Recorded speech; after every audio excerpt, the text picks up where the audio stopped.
Question 4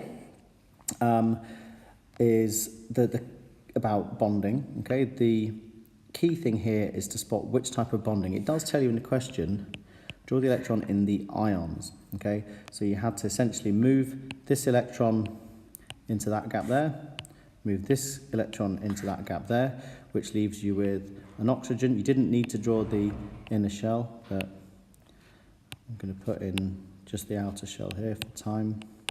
Those 2 electrons have moved to there. If it's gained 2 electrons now, the oxide ion has a charge of 2 minus.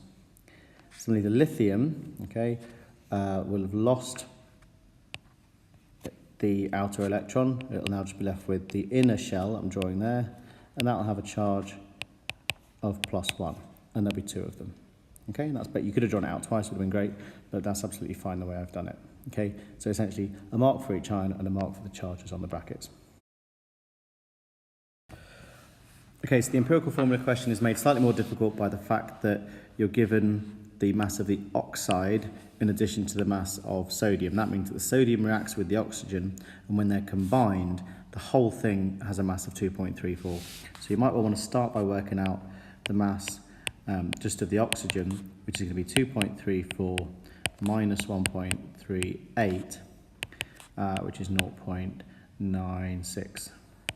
Okay, then your normal empirical formula process involves taking the 2 elements, sodium and oxygen. You've got 1.38 grams of that one, 0.96 of the oxygen, so that's mass. Convert to moles by dividing by the relative atomic mass, so 1.38 over 23, 0.96 over 16 gets you 0.06 to 0.06, which is 1 to 1, which means that the empirical formula is just NaO, okay? Which seems strange because you've normally seen sodium oxide as being Na2O. You just have to trust that you've done it right and probably just check you're working in that case. Quite often, if you're given an empirical formula, it'll be of something that's unfamiliar to you, so don't be surprised if it doesn't fit what you might expect it to be.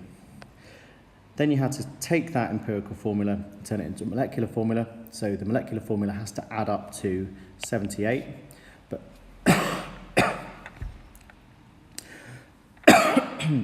but it still has to be in the same ratio, 1 to 1. So the easiest way to do this is just take NaO, say what does that weigh? Well, 1 sodium plus 1 oxygen weighs 39. Okay, and then the whole thing's got to weigh 78. How many times does 39 go into 78? 2. Therefore, the formula must be 2 NAs and 2 O's, okay, which is sodium peroxide. The next bit, you really just had to look at the possible elements that were left over. So if you add up the K's and the O's and the H's on each side, you've got 2 K's here, you've got 4 oxygens. Sorry, you've got. Okay, so for part C, you really just had to add up the atoms on each side and work out what must go in the gap. You've got 2 K's on the left, no K's on the right, so there must be a K in the formula. You've got 6 oxygens in total on the left. You've only got 4 oxygens on this side, so there must be 2 O's in here as well, so we'll put 1 O in.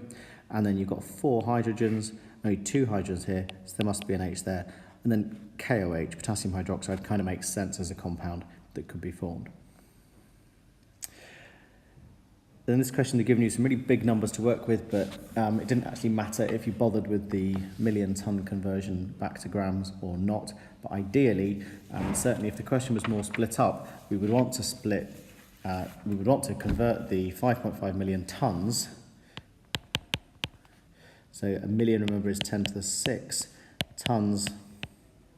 A ton is 10 to the 6 grams. Really, we should be working with 5.5 times 10 to the 12 grams. Okay, then we're going to do our normal reacting mass question, starting with, if it's helpful to say, right, you started with this, you're trying to find out about the potassium superoxide.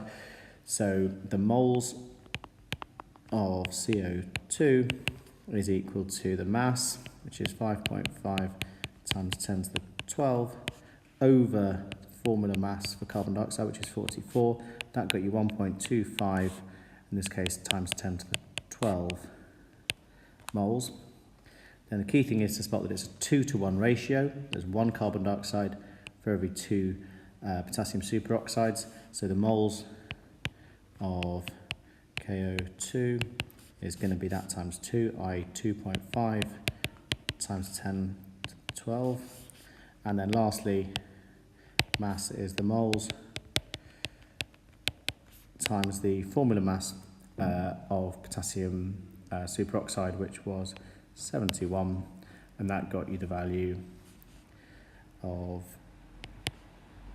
1.8 times 10 to the 13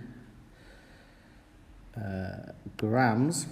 Okay, and converting back, if you divide that by 1,000,000 to get it back into tons, and then another 1,000,000 to get millions, you'd end up with 18 million tons. Okay, you could have left it as 17.8 or 17.75 if you didn't round it up to 18. Okay? So this question is made more difficult because it says that the oxide has a mass of 2.34 grams.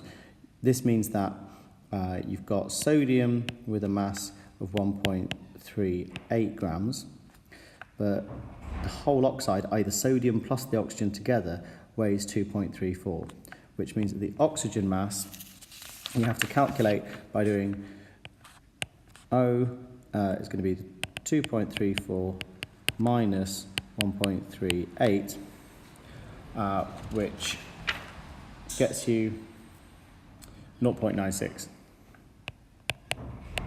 Okay? Then you're ready to do the mole calculation. 1.38 divided by the formula mass of 23